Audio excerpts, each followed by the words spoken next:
สีพันดอนวันนี้มีแสงสีงามตาเขาฟ้าพวงภาษาทั่วลาวกาแฟปักซองดังมองหาน้ำบุกมอนทอพามีสาระน้ำหู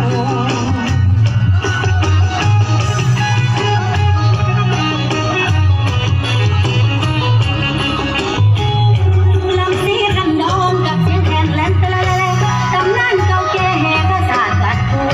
เก่าเหนียวจับแจวปากก็เขาพักอีกกูตอนหับเข้าสู่แผ่นดินกูกลับมาทำงาน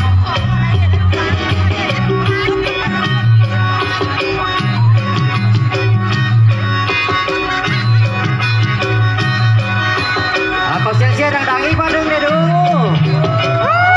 ขอเสียงดังๆเยอะเนาะ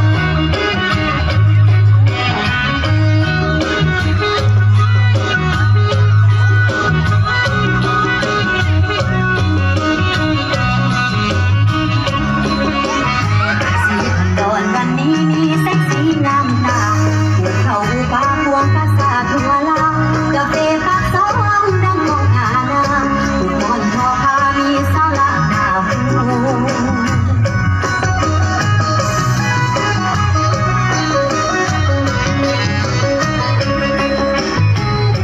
ลำสีพันดอนกับเสียงแคนแลนตะละละตำนานเก่าแก่ นอกจากพาผู้ชมผู้เชียร์มาเชียร์การแสดงศิลปะวรรณคดีแล้วท่านก็ยังสามารถทอกซื้อเครื่องติดไม้ติดมือกับบ้านได้เลยเด้อเนาะทางพุทธเบื้องขวามือจะเป็นเครื่องมาไฟพื้นเมืองที่ผลิตยางสีไม้ลายมือหัวคิดผลิตสร้างของพี่น้องชาวเมืองแบกของพวกเราเนาะสำหรับเบื้องซ้ายมือจะเป็นของประยุกต์ใช้เนาะจากต่างประเทศที่นำเข้ามาวางขายในขณะนี้ขอเสียง